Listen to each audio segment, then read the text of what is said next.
গত বছরের ৭ অক্টোবর গাজা উপত্যকা থেকে চালানো আল আকসা অভিযানের পর ইসরায়েল ও অধিকৃত ভূখণ্ড থেকে ১০ লাখ ইহুদি পালিয়ে গেছে। সম্প্রতি ইসরায়েলের চ্যানেল 12-এর এক প্রতিবেদনে এ তথ্য জানানো হয়েছে। গত বছরের ৭ অক্টোবর গাজা উপত্যকা থেকে চালানো আল আকসা অভিযানের পর ইসরায়েল ও অধিকৃত ভূখণ্ড থেকে ১০ লাখ ইহুদি পালিয়ে গেছে। সম্প্রতি ইসরায়েল চ্যানেল 12-এর এক প্রতিবেদনে এ তথ্য জানানো হয়েছে।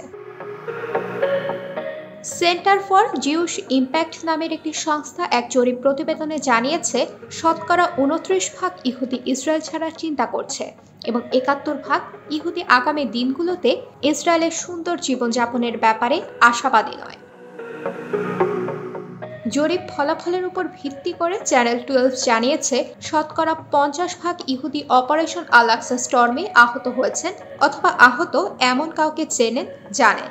এ সমীক্ষায় দেখা গেছে, শতকরা ৮৪% ইহুদি ইসরায়েল সরকারের কূটনীতিতে সন্তুষ্ট নয়।